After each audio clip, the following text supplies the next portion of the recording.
आज का पहला प्रश्न है कि वर्तमान में निम्नलिखित में से किन राज्यों में द्विसदनीय व्यवस्था अर्थात विधानसभा और विधान परिषद दोनों हैं? आंध्र प्रदेश, उत्तर प्रदेश, जम्मू कश्मीर और कर्नाटक।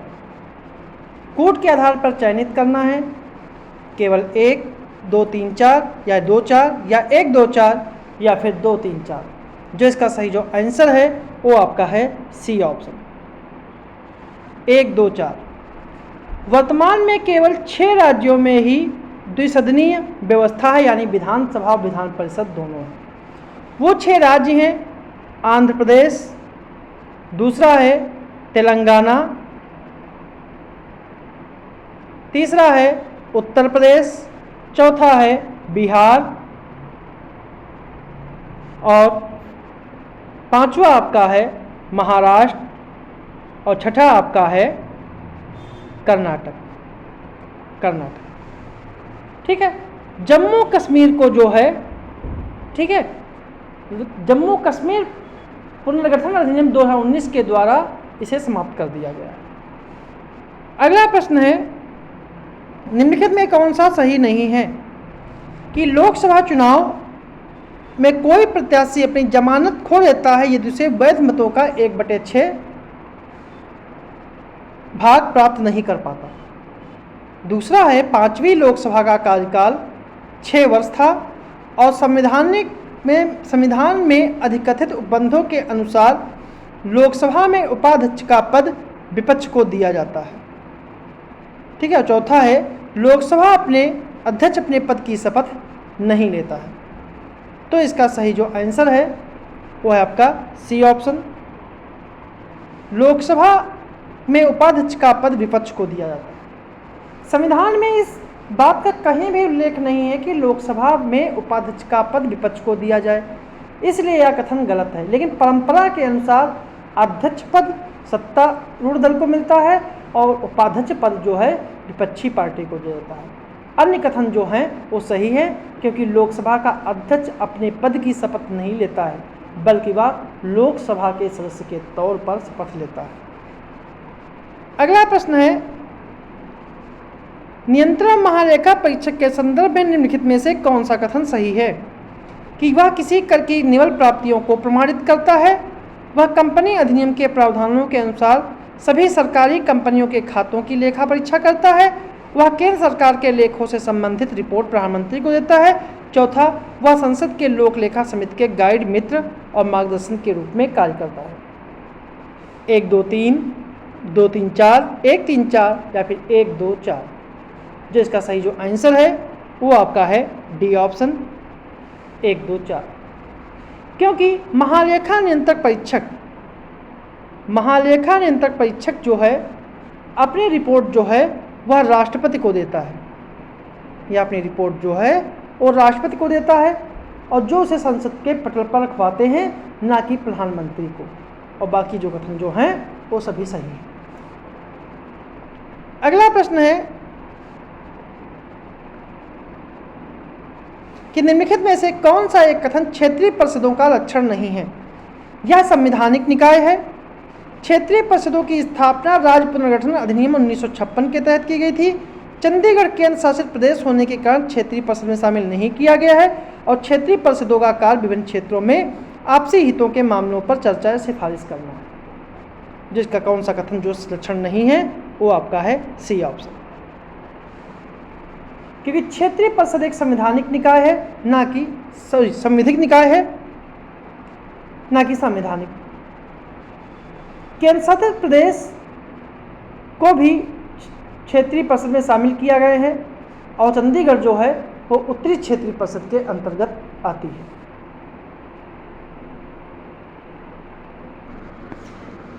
अगला प्रश्न है कि पश्चिमी घाट की तुलना में पूर्वी घाट अधिक ऊंचा है और पश्चिमी घाट की ऊंचाई उत्तर से दक्षिण की तरफ बढ़ती चली जाती है। तो निम्नलिखित में से कौन सा कथन जो है वो सही है? केवल 1, केवल 2, दोनों या फिर दोनों नहीं। जिसका सही जो आंसर है वो आपका है बी ऑप्शन, केवल 2। इसका सही जो आंसर है वो है केवल बी। क्योंकि पूर्वी घाट की तुलना में पश्चिमी घाट अधिक ऊंचा और अवरित है। इसकी औसत ऊंचाई जो है लगभग 1500 मीटर है, जो कि उत्तर से दक्षिण की ओर बढ़ती चली जाती है। प्रायद्वीपीय पठार की सबसे ऊंची चोटी अनाईमुडी है, जो पश्चिमी घाट में अन्नामलाई पहाड़ियों में स्थित है। अगला प्रश्न है, निम्नलिखित में से कौन सा एक महाराष्ट्र राज्य की सीमा बनाता है? गुजरात, मध्य प्रदेश, तेलंगाना, कर्नाटक और गोवा। जो इसका सही जो आंसर होगा वो आपका है, क्योंकि महाराष्ट्र की सीमा जो है वो 6 राज्यों से टच करती है। 6 राज्यों में गुजरात, मध्य प्रदेश, छत्तीसगढ़, तेलंगाना, कर्नाटक और गोवा को स्पर्श करती है। इसलिए इसका डी ऑप्शन जो है वो सही होगा। अगला प्रश्न है, जनजातियों और उनके राज्यों से संबंधित है कि लिंबू जनजात, कार्बी जनजात, डोंगरिया कोंद और कट्टू नायकन जनजाति। जो इसका सुमेलन है, कौन सा सुमेलित है ये बताना है। 1 2 3, 2 3 4, 1 3 4 या फिर 1 2 4। जो इसका सही जो आंसर है वो आपका है सी ऑप्शन 1 3 4। कार्बी जो जनजाति है, कार्बी जनजात जो है वो हिमाचल प्रदेश में नहीं पाई जाती है। यह जनजाति जो है असम में पाई जाती है। सॉरी, कार्बी जनजात जो है असम में पाई जाती है। इसलिए इसका सी ऑप्शन जो है सही होगा। अगला प्रश्न है, जीवमंडल निचय के संबंध में कौन विचार कीजिए कि जीवमंडल निचय विशेष प्रकार की भौमिक एवं तटीय परिस्थिति तंत्र है, जिन्हें यूनेस्को के मानव और जीव मंडल प्रोग्राम के अंतर्गत मान्यता प्राप्त है। भारत के 12 जीवमंडल निचय यूनेस्को द्वारा जीवमंडल निचय विश्व नेटवर्क पर मान्यता प्राप्त है। निम्नलिखित में से कौन सा कथन जो सही है? केवल 1, केवल 2, दोनों या फिर दोनों नहीं। इसका सही जो आंसर है वो आपका है सी ऑप्शन, कि इसके दोनों कथन जो हैं वो सही हैं। भारत में वर्तमान में 18 जीवमंडल निचय हैं, जिनमें 12 जीवमंडल निचय क्षेत्र हैं।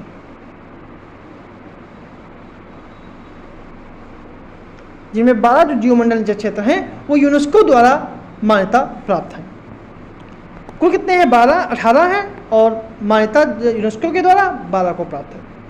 अगला प्रश्न है, झीलों के संबंध में कौन सा कथन जो है वो सही नहीं है? कि उलर झील भारत में मीठे पानी की सबसे बड़ी झील है, चिल्का झील भारत की सबसे बड़ी लैगून झील है, निजाम सागर झील मंजीरा नदी पर आंध्र प्रदेश में स्थित है और गोविंद सागर झील उत्तर प्रदेश में स्थित है। जो इसका सही आंसर है वो आपका है डी ऑप्शन। गोविंद सागर झील जो है वह उत्तर प्रदेश में स्थित है, कि गोविंद सागर झील जो है वो उत्तर प्रदेश में ना होकर हिमाचल प्रदेश में स्थित है। हिमाचल प्रदेश में स्थित है, बाकी जो है वो सही सुमेलित है। अगला प्रश्न है, दुर्गापुर लौह इस्पात संयंत्र के संबंध में निम्नलिखित में से कौन सा कथन सही नहीं है? कि इस संयंत्र की स्थापना 1959 में जर्मनी के सहयोग से की गई। इस संयंत्र को लौह अयस्क छोटा नागपुर पठार तथा उड़ीसा से प्राप्त होता है। इस संयंत्र को कोयला झरिया रानीगंज से प्राप्त होता है। इस संयंत्र को जल दामोदर नदी से प्राप्त होता है। जो इसका सही जो आंसर है वो आपका है ए ऑप्शन, क्योंकि इस संयंत्र की स्थापना 1959 में जर्मनी के सहयोग से नहीं, इसकी स्थापना ब्रिटेन के सहयोग से हुई थी। ब्रिटेन के सहयोग से हुई थी। अगला प्रश्न है, विषुवत रेखा अफ्रीका महाद्वीप के किन देशों से होकर गुजरती है? Congo, Kenya, Tanzania, Somalia. Code के आधार पर चयनित करना है, 1 और 2, 1 2 4, 1 2 3 या फिर 1 3 4।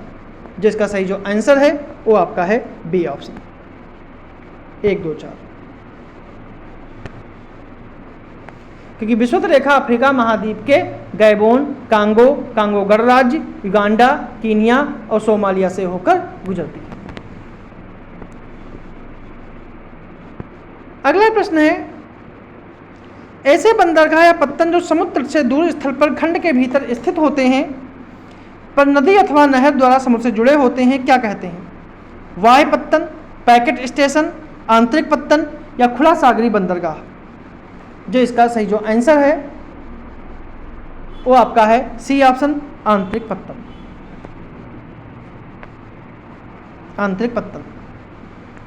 अगला प्रश्न है, निम्नलिखित कथनों पर विचार करिए कि रूर या निम्न राइन प्रदेश यूरोप के प्रमुख औद्योगिक प्रदेशों में से एक है। कोलोन यहाँ का एक प्रमुख औद्योगिक केंद्र है, केवल एक, केवल दो, दोनों या फिर दोनों नहीं। जो इसका सही जो आंसर है वो आपका है सी ऑप्शन, एक और दो दोनों। क्योंकि रूर या राइन प्रदेश से यूरोप के कुल संचित कोयलों में से 1/3 भाग पाया जाता है। यह यूरोप के प्रमुख औद्योगिक प्रदेशों में से एक है। यहाँ एसन, डॉर्टमुंड, कोलोन यहाँ के प्रमुख औद्योगिक केंद्र हैं, इसलिए दोनों कथन इसके सही हैं। अगला प्रश्न है, निम्नलिखित में से कौन से ज्वालामुखी मृत ज्वालामुखी के उदाहरण है? एटना, एकांगुआ, किलिमंजारो और विसुवियस। तो इसका सही जो कूट कर पर चयनित करना है, तो इसका सही जो आंसर है वो आपका है डी ऑप्शन, 2 और 3। ठीक है, क्योंकि एटना विसुवियस दोनों इटली में सक्रिय ज्वालामुखी हैं। किलिमंजारो जो है तंजानिया में है और यह मृत ज्वालामुखी है। एकांगुआ जो है चिली में स्थित विश्व का सबसे ऊंचा ज्वालामुखी पर्वत है, यह भी एक मृत ज्वालामुखी है। अगला प्रश्न है, अंत्योदय श्रमिक सुरक्षा योजना के संबंध में निम्नलिखित में से कौन सा कथन सही है? कि 8 जुलाई 2023 को गुजरात के खेड़ा जिले के नडियाद में इसका पायलट प्रोजेक्ट लॉन्च किया गया। इसका उद्देश्य श्रम योगियों को 10 लाख रुपये तक का दुर्घटना बीमा प्रदान करके वित्तीय स्थिरता प्रदान करना है और ये योजना डाक विभाग तथा भारतीय डाक भुगतान बैंक द्वारा शुरू की गई थी। तो कौन सा कथन जो है सही है? केवल 1 2, 1 2 3, 2 और 3 या फिर 1 3? जिसका सही जो आंसर है वो आपका है बी ऑप्शन, 1 2 3। तीनों कथन इसके जो हैं सही हैं। अगला प्रश्न है, मां कार्यक्रम के संबंध में निम्न कथनों में से कौन सा सही है? इस कार्यक्रम की शुरुआत 5 अगस्त 2018 को हुई। इसका उद्देश्य स्तनपान के लाभ के बारे में लोगों को, माता को जागरूक करना तथा स्तनपान को बढ़ावा देना है। तो कौन सा सही है? केवल 1, केवल 2, दोनों या फिर दोनों नहीं? जिसका सही जो आंसर है वो आपका है बी ऑप्शन, केवल 2। क्योंकि इस कार्यक्रम की शुरुआत जो है 5 अगस्त 2018 को ना होकर 5 अगस्त 2016 को हुई थी, इसलिए पहला कथन जो है गलत है। अगला प्रश्न है, उत्तर प्रदेश सरकार के द्वारा 2024-25 के लिए प्रस्तुत बजट का आकार कितना है? आकार कितना है? 7,36,437.71 करोड़ रुपये। ये उत्तर प्रदेश सरकार का बजट है 2023-24 के लिए। ए ऑप्शन का जो है सही है। अगला प्रश्न है, ब्लू चिप कंपनियों के बारे में कौन सा कथन, सही कथन चुनिए। कि ऐसी कंपनियां जो अपने क्षेत्र में लगातार 3 वर्षों तक घाटे में जा रही हों उन्हें ब्लू चिप कंपनी कहते हैं। दूसरा है, ऐसी कंपनियां जो अपने क्षेत्र में काफ़ी समय से काम कर रही हों तथा अपने क्षेत्र को शीर्ष 3 कंपनियों में शामिल हैं, ब्लू चिप कंपनियां कहलाती हैं। ऐसी कंपनियां जिनके पास सरकारी कर लगातार बढ़ता जा रहा है और उसे देने में असमर्थ है, ब्लू चिप कंपनियां कहलाती हैं, या फिर इनमें से कोई नहीं। जिसका सही जो आंसर है वो आपका है बी ऑप्शन, ब्लू चिप कंपनियों के बारे में सही कथन यही। अगला प्रश्न है, हाल ही में किस देश ने ज्वालामुखी में सुरंग बनाकर बिजली उत्पादन करने की योजना बनाई है और उस पर कार्य कर रहा है? ऑप्शन है चीन, अमेरिका, रूस या फिर आइसलैंड। जिसका सही जो आंसर है वो आपका है डी ऑप्शन, आइसलैंड। आइसलैंड की राजधानी रिक्जविक है और यह विश्व की सबसे उत्तरी राजधानी है। अगला प्रश्न है, अंतर्राष्ट्रीय वित्त निगम के संबंध में कौन से कथन सही हैं? कि अंतर्राष्ट्रीय वित्त निगम की स्थापना जुलाई 1956 ईस्वी में की गई थी और यह निगम विकासशील देशों में निजी उद्योगों के लिए बिना सरकारी गारंटी के धन की व्यवस्था करता है तथा अतिरिक्त पूंजी विनियोग द्वारा उन्हें प्रोत्साहित करता है। कौन सा सही है? केवल 1, केवल 2, दोनों या फिर दोनों नहीं?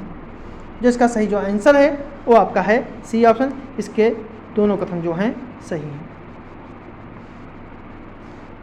अगला प्रश्न है, नीचे दिए गए कथन एक अभिकरण है कि अभिकथन है कि बर्फ का टुकड़ा पेय को ठंडा बना देता है और दूसरा है कारण है कि बर्फ पिघलने के लिए पेय से गुप्त उष्मा लेता है जिससे पेय ठंडा हो जाता है।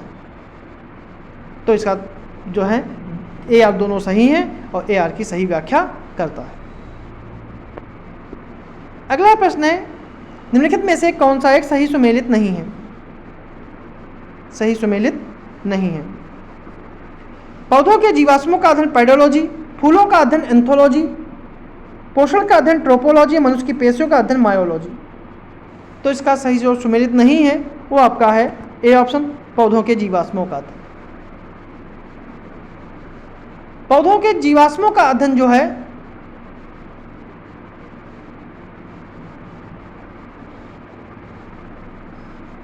ठीक है, पेडोलॉजी में जो होता है वो मृदा और मृदा निर्माण का अध्ययन किया जाता है, ना कि पौधों के जीवाश्म का। ठीक है, इसे मृदा का अध्ययन किया जाता है। तो ये थे हमारे आज के कुछ प्रश्न।